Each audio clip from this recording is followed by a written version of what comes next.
Nathan here. Another episode of DIY Revival. Got some catching up to do. I've been working behind the scenes. It's been a few weeks, not days. Work a regular 40-hour job type of thing. Come home and tinker around in the evening. But never remember to bring a camera out. So let's get you guys all caught up and bring you up to speed with where I'm at on the budget 460 build. So in the last video, I was contemplating bouncing around between the 460, which, as you can see, is slightly different than the last time you looked at it. Wire wheel scraper, a good hour out here. Got the block down to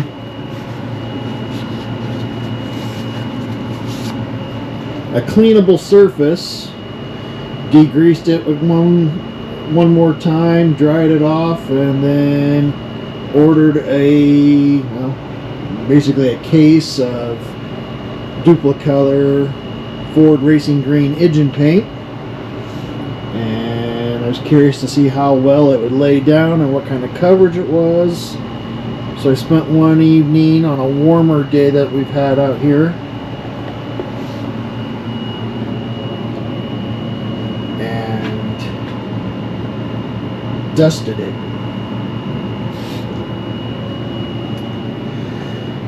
I've also had the time to go through and inspect everything. I got cam and lifters in the box down there.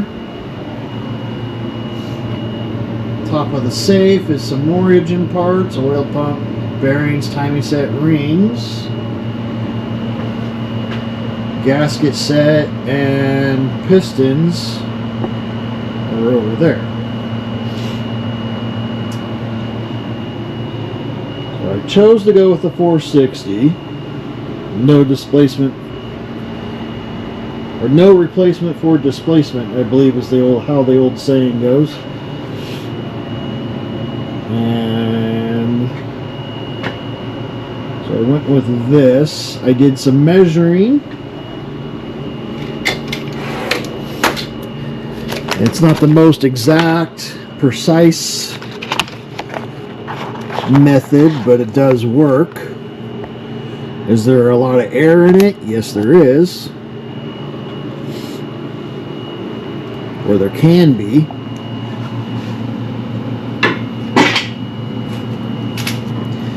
But will it get you close enough? Yes. One-handed stuff. Not easy.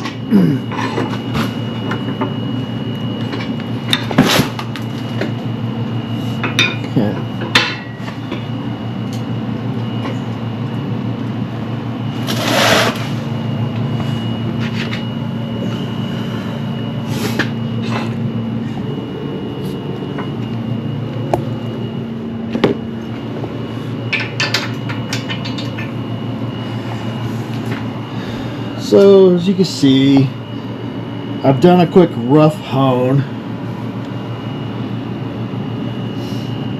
and, well, not great, not horrible, but this was just a quick rough hone, just to deglaze, clean up the cylinders a skosh.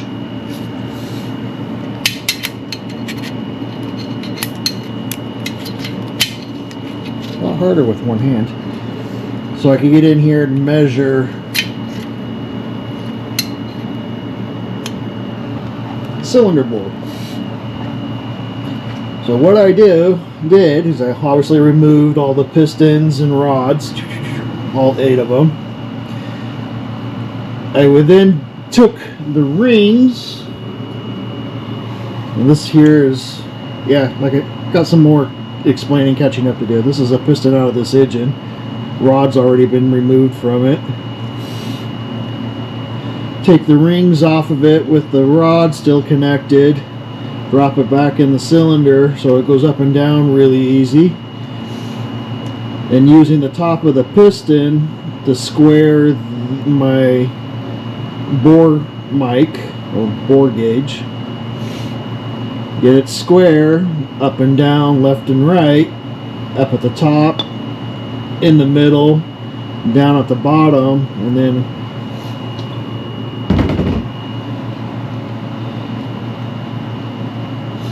you set it, lock it in place, use dial mic or digital micrometer, measure, and get your bore measures. And you compare top left to right, middle left to right, bottom left to right, and kind of measure to see if the square, this way, this up and down, left to right, should be fairly similar, and then top to bottom, the measurements should be all fairly close. You don't want this to be 0.05 of a thousandths taller, and it kind of tapers in a cone shape as it go down, or vice versa. And you don't want kind of checking for round by going up and down, left to right. You're checking to see if it's round and nothing out square, no taper or cone in it. And it's a long day doing that, really boring, doesn't make good content. But bottom, top, or top, middle, bottom, cylinder 1, 2, 3, 4, blah blah blah blah blah, and then left to right. And in a previous video I mentioned how the pistons we removed were hand scribed. This one here is like number 8 down here. I can't really get the camera to pick it up. I've tried playing with different lighting and it's hard to see, but it says number 8 down here, and then this up here is point, I think, 888, or it might be a 3. That might be 388 or 389, which kind of measure, okay, you got your 4-inch bore, and I dropped the 4 on all the numbers, but then you got 391, 390, 895, 3895, 389. So like number 8 down here, I'm measuring 390, 389, 390, 390, 390, 391, and this was 388. And I'm willing to bet you, if you measure from the skirt here to here, it was not, this number here was your measurement. So whoever rebuilt this engine prior measured the pistons and then did the final hone to match this or the rings and get you tighter clearances. In the previous video I mentioned how these were 30 over, and said they were stamped 30, but I never really showed. Brought the camera in. You can see this one here is stamped 30.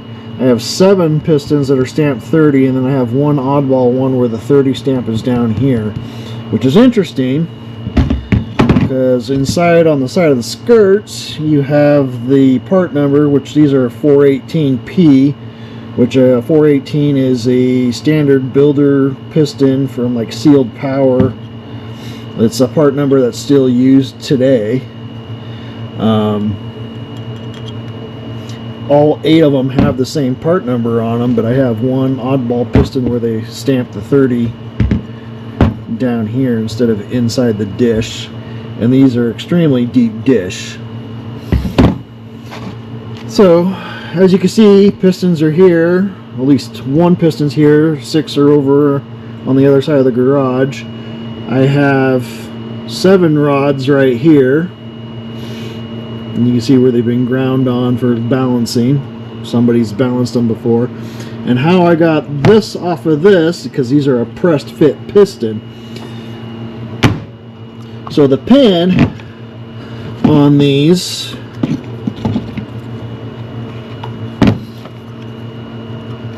Well, maybe, as I fumble.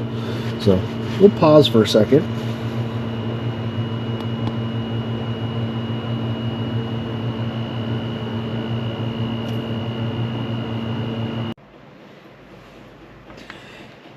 Well, good afternoon. Welcome back. I like to say where I paused the video, came back, I actually filmed another 38 minutes and went to go edit all that to make this episode, and come to find out I had 38 minutes of silent movie. Not exactly good content. I will be cutting some of that video, editing some of that video into this one because, well, I pressed the last piston off the rod. This one here is from the 429 motor, just so I could use it, showing how I set up the press in a minute. So it's been a week, unfortunately, and this is the first opportunity I've had to come back and get back on it and redo this commentary. If I knew how to figure out how to do voice editing or a voiceover, I would try to do a voiceover, but watching 38 minutes of video and trying to remember exactly what I talked about would make it a kind of interesting commentary. So I figured I'd just simple, or a little more, maybe possibly easier anyways, let's put it that way, just to refilm it, and I'll edit in some of the old video. So before I hit the pause button last time, I was talking about pressed fit piston rods. So on Fords, I know there's some Chevys, I'm not familiar with Mopar, so I don't know. But on a lot of the Fords, other than the FE series of engines, rods are pressed onto the pin, and to remove them, you press the pin out. So when you press the pin out, in this case, I'm using just a inexpensive 6-ton Harbor Freight bench top press that I picked up at a garage sale for 25 bucks. In fact, the green price tag sticker is still on the back. So since this is where you know, I wish I was kind of filming the first one, because you can see I had a little bit of a blowout. I spent a lot of time figuring out how not to press a pin out of a piston, and downside to buying a garage sale press, a small one, is sometimes you don't get all the pieces. On the bigger presses, they have little plates that are usually kind of look like an X shape, have corners cut out. There's usually 2 of them, and they may not even come with a press this small. I know on the bigger 12-ton, 20-ton presses they do. And if I had those plates, it would have been a little bit easier. But so I had to kind of scrounge around, see what I could find in my garage that I could make work. This is the front cover plate for air conditioning, power steering, off of 460. Came in a tote of parts. But I needed this kind of a shape.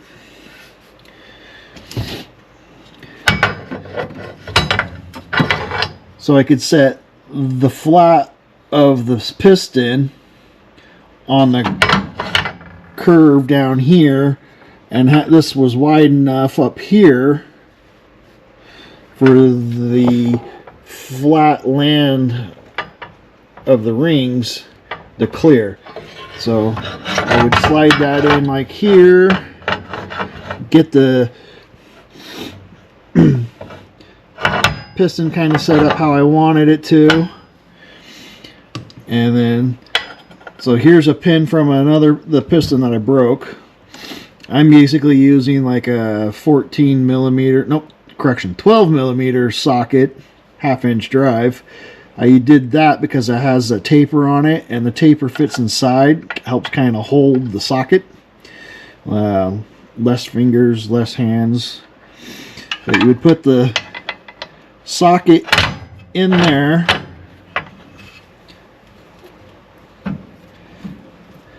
Make sure it's all the way up. It is. Where is it? It is. And basically you would the arbor of the press and line up the socket.